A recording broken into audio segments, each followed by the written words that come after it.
동해 바다 위로 해가 솟아오르자 온 하늘이 붉게 물들었다. 하얀 모래 해변에는 파도가 철썩이며 부서지고 마을 사람들의 웃음소리가 섞여 들려왔다. 수지는 커다란 눈망울과 찰랑이는 검은 머리를 가진 소녀로 여느 때처럼 분주하게 움직였다. 그녀는 해변을 가로지르며 여행객들에게 팔 물통을 들고 걸었다. 수진의 삶은 소박했지만 결코 쉽지 않았다. 어릴 적부터 파도 소리를 자장가 삼아 잠들었고 짬바다 내음을 맡으며 자랐다. 그녀는 친부모님은 아니지만 따뜻한 마음을 가진 어부박씨 부부 밑에서 자랐다. 하지만 수지는 늘 마음 한구석에 텅 빈 공간이 있는 듯한 기분을 느꼈다. 마치 자신의 과거에 대해 알 수 없는 무언가가 있는 것 같았다. 어느 날 아침, 수진이 물통을 바닥에 정리하고 있을 때 뒤에서 부드러운 목소리가 들려왔다. 저기요, 물통 하나만 주세요. 수진이 뒤돌아보니 젊은 남자가 햇살 아래 서 있었다. 키가 크고 훤칠한 그는 햇볕에 약간 그을린 피부에 깔끔한 검은 머리를 하고 있었다. 그의 얼굴은 밝았고 깊은 눈은 매력적이었다. 그는 흰 셔츠를 입고 있었는데 그 모습이 단정하면서도 세련되어 보였다. 수진은 당황하며 어색한 웃음을 지었다. 네, 잠시만 기다리세요. 수진이 물통을 준비하는 동안 남자는 줄곧 그녀에게서 눈을 떼지 않았다. 잠시 침묵이 흐르다가 남자가 입을 열었다. 여기 오래 사셨어요? 수진은 빙긋 웃으며 물통을 썰었다. 네, 어릴 때부터 여기서 자랐어요. 저희 동네는 가난하지만 평화롭고 좋아요. 남자는 고개를 끄덕였다.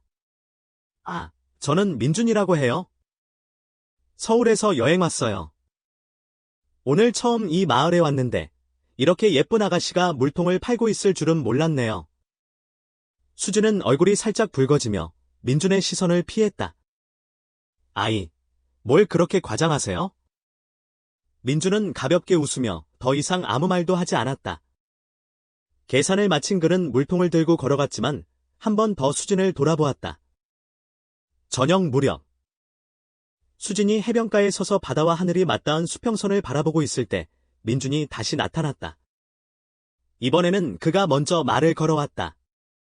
이름이 뭐예요? 아침에 깜빡하고 못 물어봤네요. 수진이 미소 지었다. 제 이름은 수진이에요. 그들은 함께 더 많은 이야기를 나누기 시작했다. 민준은 대도시에서 하는 일, 스트레스, 바쁜 도시 생활에 대해 이야기했다. 수진은 바다와 함께 한 어린 시절, 부모님과 함께 어항에 나갔던 일, 그리고 좀 더 배우고 많은 것을 알고 싶다는 소박한 꿈에 대해 이야기했다. 민준은 수진의 이야기를 귀에 깊게 들으며 도시에서는 보기 드문 진솔함과 순수함에 감탄했다. 수진도 민준과 이야기하는 것이 편안했지만 여전히 두 사람 사이의 거리감에 약간 망설였다. 다음 날 아침, 민준은 더 일찍 나타났다. 그리고 이번에는 작은 꽃다발을 들고 있었다. 수진 씨 덕분에 이 마을에 대해 재미있는 것을 많이 알게 됐어요. 이건 작은 선물이에요. 수진은 놀라 꽃다발을 바라보았다.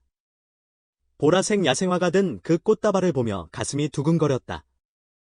정말요? 이렇게까지 안 하셔도 돼요?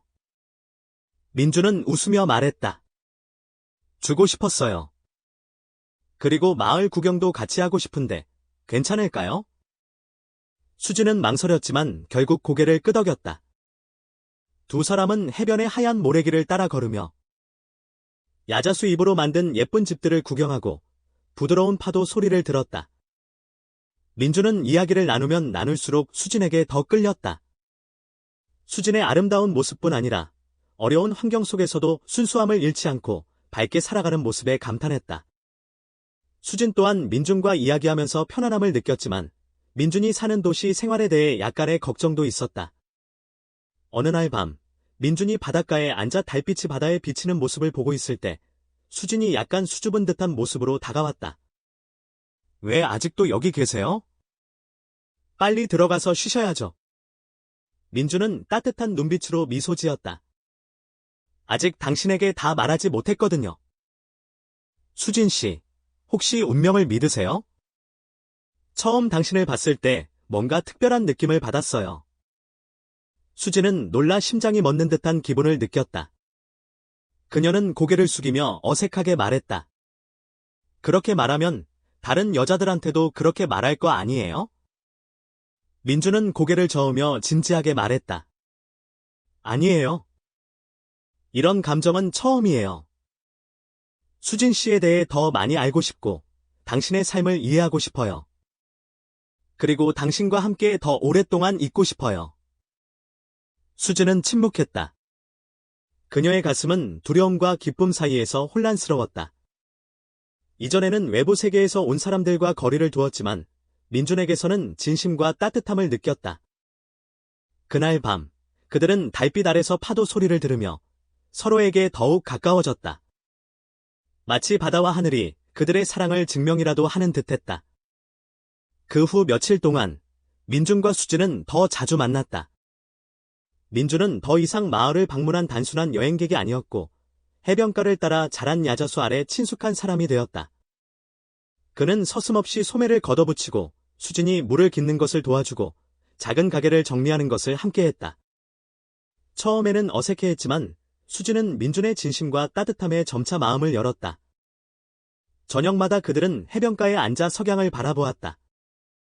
민준은 화려하지만 종종 공허한 서울에서의 삶에 대해 이야기했고 수지는 바다와 함께했던 어린 시절, 부모님과 함께 배를 타고 고기를 잡던 일, 그리고 더 많이 배우고 싶다는 소박한 꿈에 대해 이야기했다. 민준은 수진의 순수한 마음에 감동하며 점점 더 그녀에게 빠져들었다. 수진의 삶이 어려움으로 가득 차 있지만 그녀는 항상 미소를 잃지 않았다. 수진 또한 민준에게서 진심을 느꼈지만 그의 삶과 그녀의 삶 사이의 놓인 벽을 의식했다. 다음 날, 민준이 조금 더 일찍 나타났고 이번에는 작은 꽃다발을 들고 있었다. 수진 씨, 마을에 대해 많은 것을 가르쳐줘서 고마워요. 이건 작은 선물이에요. 수진은 놀라 민준이 든 보라색 야생화 꽃다발을 바라보았다. 그녀의 마음은 벅찬 감정으로 가득 찼다. 아니에요. 안 그러셔도 돼요. 민준이 웃으며 말했다. 주고 싶었어요. 그리고 오늘은 마을을 함께 돌아보고 싶은데 괜찮을까요? 수진은 망설이다가 결국 고개를 끄덕였다. 두 사람은 하얀 모래길을 걸으며 야자수 잎으로 만든 작은 집들을 구경하고 잔잔한 파도 소리를 들었다. 그들이 대화를 하면 할수록 민준은 수진에게 점점 더 빠져들었다. 수진의 수수한 모습뿐만 아니라 어려운 환경 속에서도 삶에 대한 희망을 잃지 않는 모습에 매료되었다. 수진 역시 민준과 이야기하면서 편안함을 느꼈지만 여전히 그녀의 마음에는 낯선 세계에 대한 약간의 걱정도 있었다. 그날 저녁, 민준이 바닷가에 앉아 달빛이 바다에 비치는 것을 보고 있을 때 수진이 약간 수줍은 모습으로 다가왔다. 왜 아직 여기 계세요? 빨리 집에 가서 쉬셔야죠. 민준은 따뜻한 눈빛으로 미소 지으며 말했다. 아직 당신에게 다 말하지 못했거든요. 수진 씨, 혹시 운명이라는 걸 믿으세요? 당신을 처음 봤을 때 뭔가 특별한 느낌을 받았어요. 수진은 놀라 심장이 멈추는 듯한 느낌을 받았다. 그녀는 고개를 숙이며 당황한 듯 말했다. 그렇게 말하면 다른 여자들한테도 그렇게 말할 거잖아요. 민준은 고개를 저으며 진지한 표정으로 말했다. 아니에요, 수진 씨. 이런 감정은 처음이에요. 수진 씨에 대해 더 알고 싶어요. 수진 씨의 삶을 이해하고 싶고 당신과 더 오랫동안 함께 있고 싶어요. 수진은 침묵했다. 그녀의 마음은 불안함과 기쁨 사이에서 갈등했다. 이전에는 외부 세계에서 온 사람들과 거리를 뒀지만 민준에게서는 따뜻함과 진심을 느꼈다. 그날 밤, 그들은 달빛 아래에서 파도 소리를 들으며 서로에게 더욱 가까워졌다. 마치 바다와 하늘이 그들의 사랑을 지켜보는 것 같았다. 다음 날, 민준이 더 일찍 나타났다. 이번에는 작은 꽃다발을 들고 있었다. 수진 씨, 이 마을에 대해 많은 것을 알려주셔서 감사해요. 이건 작은 선물이에요. 수진은 뜻밖의 선물에 놀라 꽃다발을 바라보았다. 보라색 야생화 꽃다발을 보며 가슴이 벅차올랐다. 아니에요. 이렇게까지 안 하셔도 돼요. 민주는 웃으며 말했다. 주고 싶었어요. 그리고 오늘은 수진 씨와 마을 구경을 함께 하고 싶은데 괜찮을까요? 수진은 망설이다가 결국 고개를 끄덕였다. 두 사람은 하얀 모래길을 걸으며 야자수 잎으로 만든 작은 집들을 구경했고 잔잔한 파도 소리를 들었다. 민주는 수진과 이야기를 나누면 나눌수록 수진에게 점점 더 빠져들었다. 수진의 아름다운 모습뿐만 아니라 어려운 환경 속에서도 순수함을 잃지 않고 살아가는 모습에 감탄했다. 수진 또한 민준과 이야기하며 편안함을 느꼈지만 여전히 그들의 삶 사이의 놓인 벽에 대해 약간의 불안감을 느끼고 있었다. 어느 날 저녁, 민준이 바닷가에 앉아 달빛이 바다에 비치는 모습을 보고 있을 때 수진이 다가왔다. 왜 아직 여기 계세요?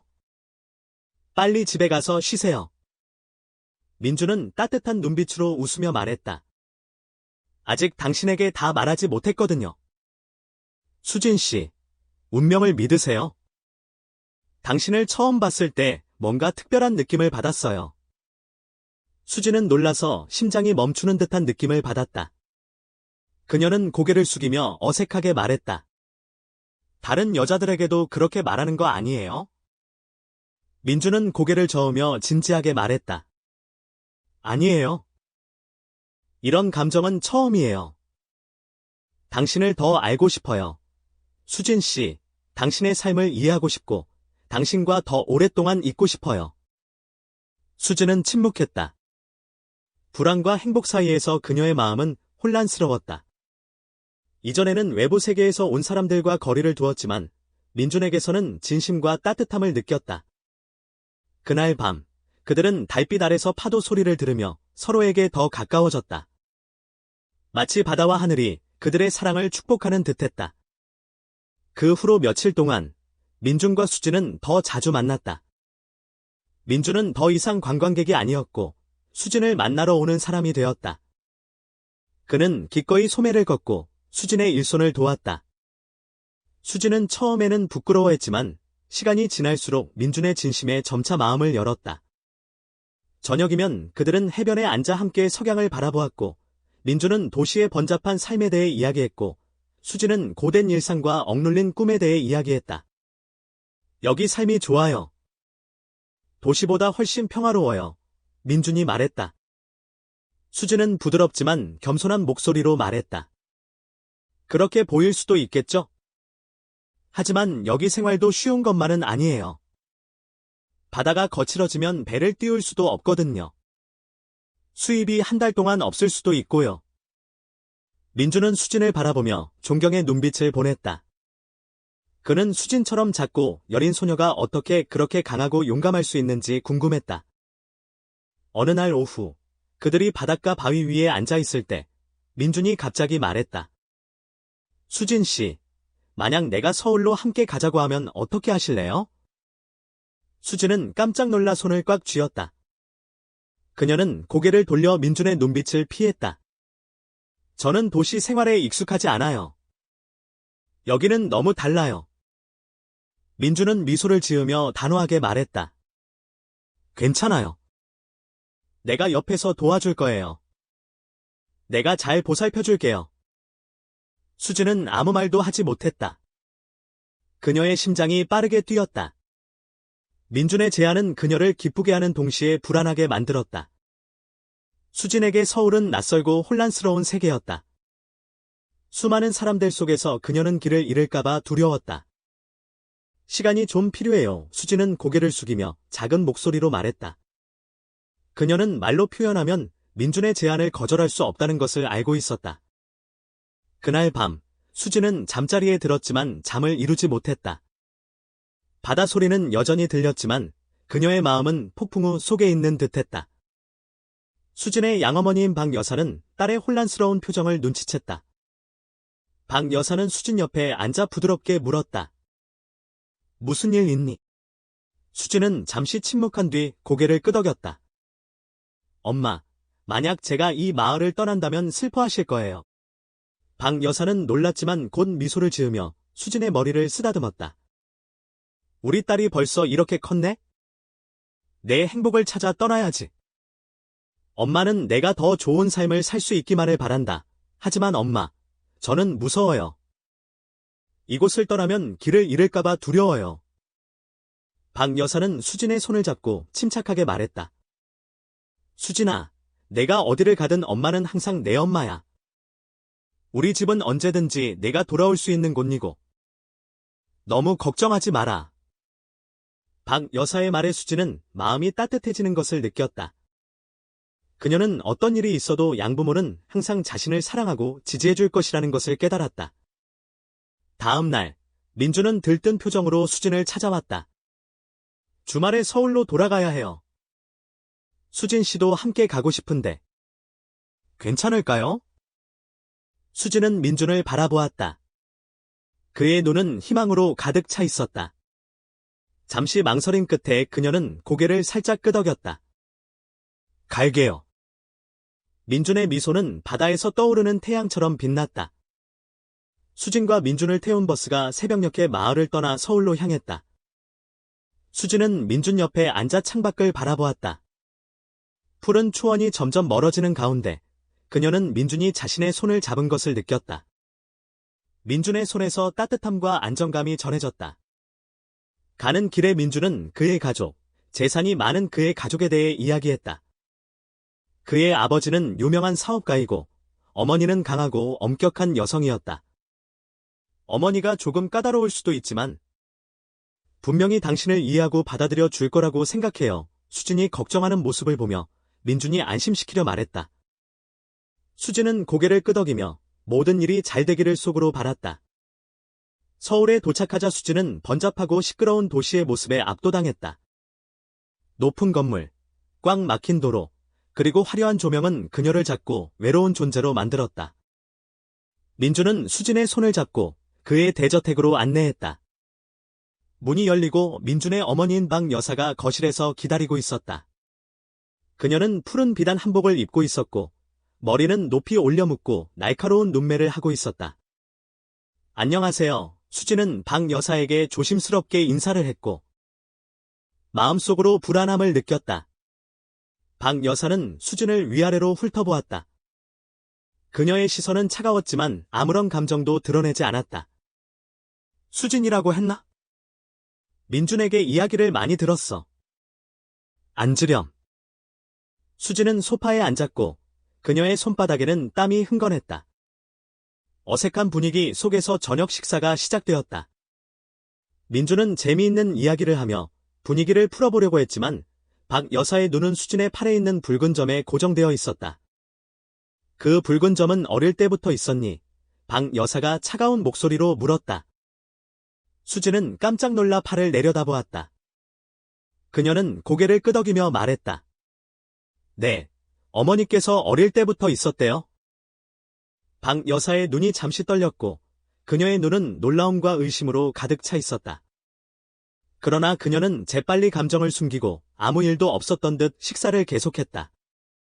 수진은 박 여사의 눈빛에 작은 변화가 있었지만 알아채지 못했지만 민준은 분명하게 봤고 박 여사의 마음속에 있는 폭풍의 시작을 알았다. 저녁 식사는 무거운 분위기 속에서 진행되었다. 숟가락과 젓가락이 부딪히는 소리만 방에 울려 퍼졌다. 수진은 민준 옆에 앉아 조용히 식사를 했다. 그녀는 민준 옆에 앉아 있었지만 그녀는 건너편에 앉아있는 권력적인 박 여사를 흘끗 바라보았다. 민준이 그녀의 어색함을 없애려고 했지만 박 여사의 감시하는 시선은 수진을 불편하게 만들었다. 박 여사는 젓가락을 멈추고 수진의 팔을 바라보았다. 수진의 팔에 있는 붉은 점이 그녀를 계속해서 사로잡았다. 수진 씨는 어릴 때부터 어촌에서 자랐다고 했지. 박 여사가 조심스럽게 물으며 탐색하는 눈빛을 감추지 않았다. 수진은 고개를 끄덕이며 조용한 목소리로 말했다. 네, 저는 어촌에서 자랐어요. 부모님은 어부시고요. 박 여사는 미간을 살짝 찌푸렸다. 양부모. 민준은 어머니를 막으려는 듯 재빨리 말을 이었다. 네, 수진 씨를 어릴 때부터 키워주신 분들이에요. 그게 뭐 중요한가요? 어머니? 박 여사는 민준을 잠시 쳐다본 후 고개를 살짝 끄덕였지만 여전히 불안감을 감출 수 없었다. 식사를 마친 후 민준은 수진을 거실로 안내해 잠시 휴식을 취하게 했다. 민준이 그녀를 데리고 나가자 박 여사는 식탁을 조용히 떠나 자신의 서재로 들어갔다. 그녀는 의자에 앉아 서랍을 열고 오래되고 빛바랜 사진을 꺼냈다. 사진 속에는 2살 정도의 어린 소녀가 있었는데 팔에는 수진과 똑같은 붉은 점이 있었다. 사진 속의 아이는 과거 남편과 다른 여자의 아이였다. 그 아이를 박 여사는 한 번도 본 적이 없었다. 박 여사는 눈을 감았다. 잊고 있었던 옛 기억이 생생하게 되살아났다. 무더운 여름날, 그녀는 해라는 여자로부터 편지를 받았다. 해는 박 여사의 남편과 결혼하기 전에 남편과 비밀스러운 관계를 맺었다고 했다. 그들은 아이를 가졌지만 가난과 질병 때문에 아이를 키울 수 없게 되자 어부 가족에게 아이를 맡길 수밖에 없었다고 말했다. 편지를 읽은 후부터 박 여사는 항상 의심에 시달렸다. 남편은 그 아이가 자신의 아이라는 것을 인정하지 않았지만 박 여사는 직감적으로 뭔가 있다고 느꼈다. 그리고 지금 수진의 팔에 있는 붉은 반점을 보았을 때 수진이 어릴 적 그 아이와 같다고 믿을 수밖에 없었다. 다음 날 아침, 박 여사는 거실에서 차를 마시고 있었고 민준이 계단을 내려와 수진이 뒤따랐다. 민준은 밝게 말했다. 수진 씨와 서울 구경 가려고요. 어머니도 같이 가실래요? 박 여사는 고개를 저으며 수진을 쳐다보았다. 둘이 다녀오렴. 수진 씨, 잠깐 같이 얘기 좀 할 수 있을까? 수진은 걸음을 멈추고 예를 갖추어 말했다. 무슨 일 있으세요? 박 여사는 차를 내려놓고 부드럽지만 진지한 목소리로 말했다. 수진 씨에게 좀 더 물어보고 싶은 것이 있어. 혹시 친부모에 대해서 알고 있는 거 있니? 수진은 그 자리에 멈췄다. 그녀의 손은 저절로 주먹을 쥐었다. 그녀는 민준을 바라보았다. 도움을 요청하려는 듯했다. 민준은 그녀에게 용기를 주려는 듯 손을 잡았다. 수진은 고개를 숙이며 말했다. 사실은 잘 몰라요. 엄마는 어릴 때 아프셨고 제가 어릴 때 돌아가셨다고만 들었어요. 박 여사는 더 이상 아무것도 묻지 않았다. 그녀는 고개를 끄덕였지만 마음속에서는 점점 더 의심이 커졌다. 민준과 수진이 떠나자 박 여사는 곧바로 오래된 지인인 탐정에게 전화를 걸었다. 수진이라는 어촌 소녀에 대해 모든 것을 조사해 주세요. 박 여사는 말했다. 조사가 비밀리에 시작되었다. 그날 오후, 민준은 수진과 서울 곳곳을 돌아다녔다. 수진은 높은 건물과 시끄러운 거리, 그리고 화려한 조명에 정신을 잃었다. 하지만 아무리 아름다운 도시를 보아도 수진은 혼란스러움에 벗어날 수 없었다. 힘들어요. 민준은 오랜 시간 침묵을 지키는 그녀에게 물었다. 수진은 힘없는 미소를 지으며 말했다. 아니에요. 그냥 조금 낯설어서요. 이 도시는 정말 너무 커요. 민준은 수진의 손을 잡았다. 걱정하지 마요. 내가 있잖아요. 수진은 고개를 끄덕이며 안심하려 애썼다. 저녁이 되자 민준과 수진이 집으로 돌아왔다. 박 여사가 거실에 앉아 있었다. 다녀오셨어요. 수진이 공손하게 인사했다. 박 여사는 이전보다 더 날카로운 눈빛으로 수진을 바라보며 차분하지만 차가운 목소리로 말했다.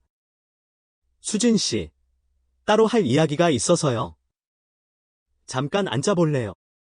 민준은 불안감을 감지하고 말을 막았다. 어머니, 무슨 일 있으시면 저도 함께 들어도 될까요? 박 여사는 단호한 눈빛으로 고개를 저었다. 아니, 이건 나와 수진 씨 둘만의 이야기야. 민준은 걱정스러운 얼굴로 수진을 쳐다봤지만 수진은 그의 손을 잡고 안심시키려 했다. 괜찮아요. 민준 씨, 잠깐만 이야기하고 올게요. 민준은 불안한 마음으로 거실을 나갔다. 박 여사는 수진을 빤히 바라보며 말했다. 나는 수진 씨가 누구인지 알고 싶어. 팔에 있는 점은 오래전에 잃어버린 내 남편의 딸과 똑같아. 수진 씨가 숨기는 것은 없니? 수진은 놀라 심장이 멎는 듯했다. 수진은 고개를 숙이고 말했다. 무슨 소리 하시는 거예요? 저는 아무것도 몰라요. 박 여사는 한 단어씩 힘주어 말했다. 나는 수진 씨가 내 남편인 웅 씨의 딸이라고 생각해. 수진은 망연자실한 표정을 지었다. 그녀의 세상이 무너지는 듯했다. 그녀의 마음은 혼란스러워졌다. 수진은 민준과의 사랑이 끔찍한 진실에 의해 파괴될 수 있다는 것을 깨달았다. 수진은 조용히 앉아 있었다. 박 여사의 말은 그녀의 머릿속을 맴돌았다. 그녀가 민준의 아버지인 웅 씨의 딸일지도 모른다는 생각은 수진의 머리를 혼란스럽게 만들었다. 그녀의 가슴은 아팠고 다리에 놓인 손은 떨렸다. 무슨 말을 하는 거예요? 어머니, 수진은 침착하려 노력했지만 그녀의 목소리는 떨렸다. 박 여사는 수진에게서 눈을 떼지 않으며 날카로운 시선으로 수진을 바라보았다. 확신할 수는 없지만 수진 씨 팔에 있는 점은 내 남편이 오래전에 다른 여자와 가졌던 딸과 너무나 똑같아. 그 여자의 이름은 해라고 해. 박 여사는 잠시 말을 멈추고 수진의 반응을 살폈다. 남편은 절대 인정하지 않았지만 해가 남편에게 보냈던 편지가 증거야. 수진은 고개를 숙였다. 혼란스러움이 온몸을 감쌌다. 양부모님께서는 엄마에 대해 말해준 적이 없었다. 그들은 엄마가 어릴 적에 돌아가셨다고만 했다. 수진의 팔에 있는 점은 항상 당연하게 생각했지만 그것은 그녀가 한 번도 짐작하지 못했던 진실을 가리키고 있었다. 수진은 떨리는 목소리로 말했다. 저는 아무것도 몰라요. 어릴 적부터 양부모님께서는 제가 고아라고만 이야기했어요. 박 여사는 눈을 가늘게 뜨고 조용하지만 엄격한 목소리로 말했다. 그렇다면 수진 씨의 부모님께 다시 물어봐야 할 것 같네요. 진실이 명확해지기 전까지는 민준과 수진 씨의 관계가 너무 멀리 가는 것을 원하지 않아요. 박 여사의 말은 수진의 가슴을 후벼 파는 칼날 같았다. 그녀는 조용히 고개를 끄덕이며 격한 감정을 애써 억눌렀다. 그날 밤, 수진은 민준의 집을 떠났다. 그녀는 민준에게 친부모님을 만나기 위해 잠시 마을에 가겠다고 말했다. 민준은 조금 놀랐지만 아무 의심도 하지 않았다. 그녀는 민준에게 말했다. 기다려줘요. 곧 돌아올게요. 민준은 수진을 안심시키며 따뜻하게 그녀의 손을 잡았다. 하지만 수진은 다시 돌아오면 그들의 사랑이 예전과 같을 수 있을지 확신할 수 없었다. 고향 마을에 도착한 수진은 곧장 집으로 향했다. 수진의 아버지인 박 씨는 마당에서 그물을 손질하고 있었고 박 여사는 부엌에서 서두르고 있었다. 수진아, 집에 왔구나. 왜 서울에서 오래 머물지 않았니? 박 여사는 수진을 보자 기뻐했지만 곧 딸의 슬픔에 잠긴 얼굴을 알아차렸다. 수진은 양부모 앞에 앉아 그들을 뚫어지게 쳐다보았다. 저는 진실을 알고 싶어요. 저는 부모님의 친딸이 맞나요? 박 씨는 손에 들고 있던 그물을 내려놓았다. 박 여사는 얼굴이 창백해졌고 수진을 바라보는 눈빛은 혼란스러웠다. 왜 갑자기 그런 질문을 하는 거니? 넌 우리 딸이잖아. 박 씨는 침착한 목소리로 말했다. 하지만 그의 목소리는 불안으로 가득 차 있었다. 수진은 목이 메어 말했다. 저를 속이지 마세요. 저는 민준 씨 어머니로부터 제가 웅 씨의 딸일 수도 있다는 이야기를 들었어요. 저의 팔에 있는 점이 증거래요. 박 여사는 남편을 바라보았다. 그녀는 손으로 옷을 꽉 움켜쥐었다. 수진아, 그 말은 믿지 마라. 너는 우리 딸이다. 박 씨가 말했다. 하지만 그의 목소리에는 불안감이 역력했다. 수진은 양부모님을 바라보았다. 마음속으로 진실이 눈앞에 다가온 것을 느꼈다. 그렇다면 진실이군요. 수진은 울먹거리는 목소리로 말했다. 박 여사는 더 이상 참지 못하고 울음을 터뜨렸다. 수진아, 미안해. 내 엄마는 해라는 사람이었어. 해는 내가 2살도 안 됐을 때 우리에게 왔단다. 해는 병이 깊었고 너를 키울 수 없어서 우리에게 너를 맡겼어. 해가 죽자 우리는 너를 우리 딸처럼 키우기로 결심했지. 수진은 충격에 빠졌다. 그녀는 박 여사의 진심에 감동했지만 마음이 산산조각 나는 듯했다. 그렇다면 내 아버지는 누구인가요? 그녀는 떨리는 목소리로 물었다. 박 씨는 침묵했다. 그의 눈에는 고통스러운 감정이 스쳐 지나갔다. 우리는 몰라. 하지만 해는 웅이라는 남자에 대해 이야기했어. 그는 좋은 사람이었지만 그 당시 우리와 함께 할 수 없었다고 했어. 수지는 고개를 숙였다. 눈물이 하염없이 떨어졌다.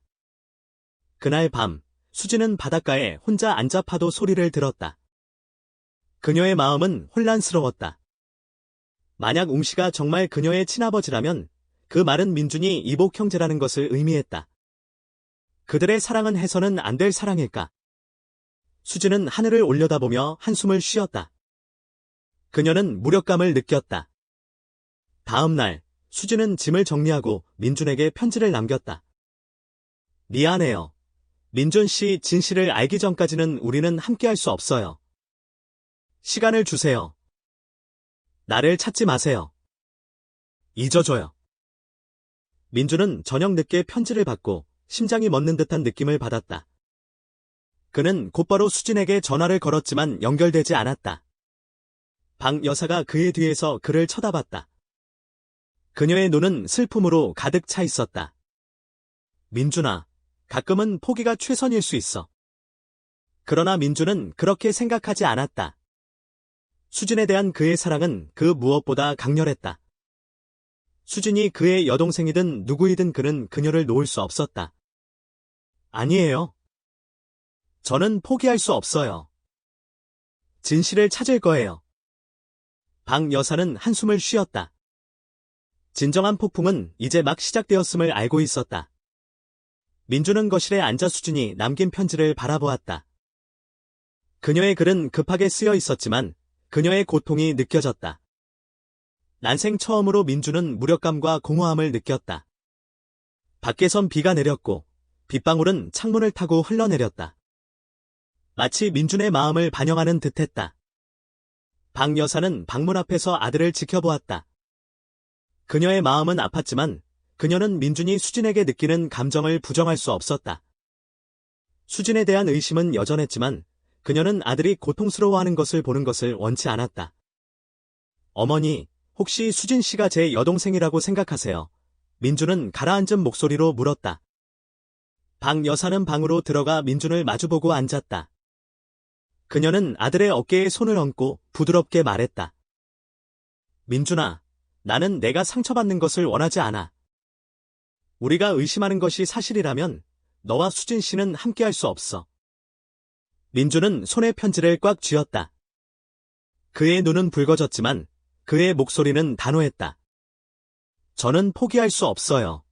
어머니. 저는 진실을 찾아낼 거예요. 결과를 받아들일 준비가 되었어요. 만약 수진 씨가 제 여동생이라면 저는 사실을 받아들일 거예요. 만약 아니라면 그녀를 놓치지 않을 거예요. 박 여사는 안타까운 눈빛으로 아들을 바라보았다. 한편 수진은 홀로 바닷가에 앉아 웅크리고 있었다. 그녀의 마음은 폭풍우가 몰아치는 바다 같았다. 만약 웅씨가 그녀의 친아버지라면 민준은 그녀의 이복 형제였다. 그들의 사랑은 잘못된 걸까? 수진은 하늘을 올려다보며 깊은 한숨을 내쉬었다. 그녀의 마음은 무력감으로 가득 찼다. 다음 날 수진은 짐을 정리하고 민준에게 편지를 써놓았다. 민준 씨, 미안해요. 진실을 알기 전까지는 더 이상 이 관계를 이어갈 수 없어요. 시간을 주세요.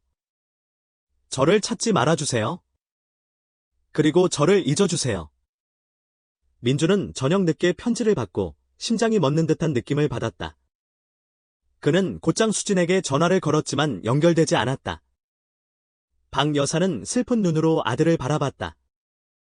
민준아, 때로는 포기하는 것이 최선의 선택일 수도 있어. 하지만 민준은 포기할 수 없었다. 그의 마음속에서 수진을 향한 사랑은 그 어떤 것보다 강렬했다. 그는 그녀가 동생이든 누구든 수진을 포기할 수 없었다. 안 돼요. 저는 포기 못해요. 저는 진실을 찾을 겁니다. 박 여사는 한숨을 내쉬며 폭풍이 이제 막 시작되었음을 깨달았다.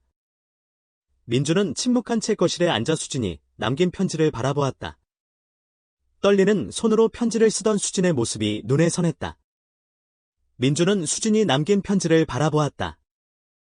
떨리는 손으로 쓴 글씨는 그녀의 불안한 마음을 보여주는 듯했다.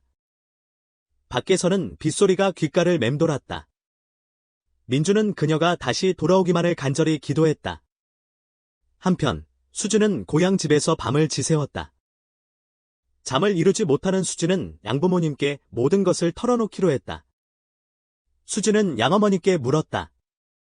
엄마, 만약 민준 씨가 제 이복 형제라면 어쩌죠? 박 여사는 수진의 손을 잡으며 말했다. 수진아, 때로는 인생이 우리에게 선택의 여지를 주지 않을 때도 있어. 진실이 무엇이든 우리에겐 받아들여야 할 의무가 있다. 그렇지만 엄마는 진정한 사랑은 모든 어려움을 이겨낼 수 있다고 믿는다. 다음 날, 수진은 민준에게 편지를 썼다. 그들은 서울에서 다시 만나 진실을 밝히기로 약속했다. 민준은 곧장 고향 마을로 향했다. 그는 수진을 찾아다녔고 마침내 마을 끝자락 해변에서 그녀를 발견했다. 민준은 걱정스러운 눈으로 수진을 바라보았다. 수진 씨, 당신을 혼자 둘 수 없었어요. 진실을 알고 싶어요. 만약 우리가 정말 형제자매라면 받아들일 준비가 되어 있어요. 하지만 당신을 다시는 놓치지 않겠어요. 수진은 눈물을 흘리며 말했다. 진실이 우리에게 아픔을 가져다 줄 수도 있어요. 민주는 수진의 턱을 들어 올리고 부드럽게 말했다. 어떤 진실이든 우리는 함께 맞서 싸울 수 있어요. 더 이상 혼자 고민하지 마세요. 우리가 함께 있잖아요. 그날 밤, 민준과 수진은 박씨 부부의 집으로 갔다. 민준은 그들 앞에 앉아 진실을 요구했다. 박씨는 망설였지만 민준의 결심을 보고 마지못해 승낙했다. 박 여사는 상자에서 빛바랜 편지를 꺼내 민준에게 건넸다. 이것이 수진이의 친엄마가 남긴 편지란다. 읽어보렴. 민준은 떨리는 손으로 편지를 펼쳤다. 그 안에는 해의 절절한 사연이 담겨 있었다. 민준의 손은 떨렸다. 편지 끝에는 충격적인 사실이 쓰여 있었다. 민준 씨, 수진이는 당신의 친딸이 아니에요. 그녀는 제가 당신을 만나기 전에 다른 남자와 낳은 아이예요. 민준은 편지를 읽으면서 수진을 바라보았다. 다행히 그들은 남매가 아니었다. 민준은 안도했다. 수진은 눈물을 흘리면서도 미소를 지었다. 모든 의심은 사라졌고 그들의 사랑은 더 강해졌다. 박 여사는 수진의 어깨를 감쌌다. 미안하구나. 우리가 진실을 늦게 말했구나. 민준은 수진을 바라보며 말했다. 수진 씨, 이제 우리는 더 이상 숨을 이유가 없어졌어요. 당신을 영원히 사랑할 거예요. 수진은 민준의 품에 안겨 따뜻함을 느꼈다. 그 후 민준과 수진은 함께 서울로 돌아갔다. 민준은 그녀의 어머니에게 수진이 자신의 여동생이 아니라는 것을 확인시켰다. 어머니는 모든 이야기를 들은 후 그녀는 수진에게 진심으로 사과했다. 수진과 민준의 결혼을 축복했다. 민준은 다시 그녀에게 말했다. 이제 모든 것을 알고 있으니 수진 씨를 포기할 수 없어요. 수진은 민준의 손을 잡고 그를 바라보았다. 그녀의 얼굴에는 미소가 가득했다. 저도 포기하지 않을 거예요. 민준은 수진의 손을 잡고 그의 집으로 안내했다. 수진은 처음으로 서울에서 생활하게 되었다. 그러나 그녀의 마음속에는 불안함이 남아있었다. 그녀는 서울의 번잡함 속에서 길을 잃은 느낌을 받았다. 민준은 수진이 편안하게 지내도록 애썼다. 그는 그녀를 데리고 서울 곳곳을 구경시켜 주었다. 하지만 수진의 마음은 여전히 어딘가 허전함을 느꼈다. 어느 날 저녁, 민준은 수진을 데리고 서울 근교의 한적한 언덕을 찾았다. 그들은 언덕 위에 앉아 서울의 야경을 바라보았다. 서울은 빛으로 가득 찬 아름다운 도시였지만 수진은 여전히 고향의 바다가 그리웠다. 수진은 한숨을 쉬었다. 나는 어쩌면 이곳에 맞지 않는 것 같아요. 민준은 그녀의 손을 잡고 다정하게 말했다. 수진 씨, 당신이 어디에 있든 내가 항상 당신 옆에 있을 거예요. 더 이상 혼자가 아니에요. 수진은 민준을 바라보았다. 민준의 따뜻한 눈빛은 그녀를 안심시켜 주었다. 수진은 도시를 떠나고 싶었지만 그녀를 지켜주겠다는 민준을 놓을 수 없었다. 그날 밤, 민준은 수진에게 솔직한 자신의 마음을 털어놓았다. 수진 씨, 내가 당신에게 어떤 존재인지 알고 싶어요. 당신이 나와 함께 이곳에서 행복할 수 있을까요? 수진은 미소를 지으며 민준의 손을 잡았다. 당신이 있다면 어디든 행복할 수 있어요. 민준과 수진은 함께 서울에서 살기로 결정했다. 그러나 그들은 수진이 고향 마을의 바다를 그리워한다는 것을 알고 있었다. 그래서 민준은 수진을 고향으로 데려가기로 했다. 수진과 민준은 서울에서의 생활을 정리하고 다시 그들의 소박한 어촌 마을로 돌아왔다. 수진은 바다가 가까운 곳에 작은 가게를 열었고 민준은 수진을 위해 그 옆에 작은 집을 지었다. 민준은 도시 생활을 버리고 그녀와 함께 어촌에서 살기로 했다. 민준은 더 이상 성공을 위해 달리지 않고 수진과 함께 평화로운 삶을 살기로 마음먹었다. 수진은 다시 해변가에 앉아 파도 소리를 들었다. 그녀의 마음은 평화로 가득 찼다. 수진은 더 이상 과거의 상처에 얽매이지 않았다. 그녀의 삶은 다시 시작되었다. 민준의 헌신적인 사랑은 그녀의 모든 아픔을 치유해 주었다. 어느 날, 민준이 수진에게 말했다. 수진 씨, 나는 당신과 영원히 함께하고 싶어요. 우리 결혼해요. 이수진은 민준의 눈을 바라보며 미소 지었다. 그녀의 마음은 따뜻함으로 가득 찼다. 네, 민준 씨. 저도 당신과 영원히 함께하고 싶어요. 그들의 결혼식은 마을 사람들의 축복 속에서 소박하게 진행되었다. 그들은 아름다운 해변에서 결혼 서약을 했고 부부가 되었다. 결혼 후에도 민준과 수진은 어촌에서 계속해서 살았다. 민준은 어업에 익숙해졌고 수진은 지역 특산물을 판매하는 작은 가게를 열었다. 수진은 어릴 적부터 들었던 바닷소리를 들으며 잠들었다. 민준의 따뜻한 품에서 그녀는 영원한 행복을 찾았다. 수진의 잃어버린 과거의 조각은 모아져 하나의 완전한 그림이 되었다. 그리고 그 중심에는 민준과의 사랑이 있었다. 어느덧 시간이 흘러 수진과 민준은 어여쁜 딸을 얻었다. 그들은 딸의 이름을 별이라고 지었다. 별이는 수진과 민준의 사랑을 상징하는 아름다운 아이였다. 별이의 웃음은 수진에게 더 큰 행복을 가져다 주었다. 별이는 엄마의 밝은 미소와 아빠의 따뜻한 눈빛을 닮아 사랑스럽게 자라났다. 수진은 별이를 안고 민준과 함께 해변가를 걸으며 과거를 떠올렸다. 어릴 적 혼란스러웠던 기억들은 이제 먼 옛날 이야기가 되었고 지금은 민준과 예쁜 딸과 함께 행복한 시간을 보내고 있었다. 그들의 사랑은 어떤 시련과 폭풍에도 견딜 수 있다는 것을 증명한 것이다. 어느덧 시간이 흘러 해가 지기 시작했다. 노을이 바다를 붉게 물들였다. 수진은 민준의 어깨에 기대어 석양을 바라보며 말했다. 모든 어려움을 이겨내고 이렇게 행복할 수 있다는 게 믿어지지 않아요. 민준은 수진을 부드럽게 안아주었다.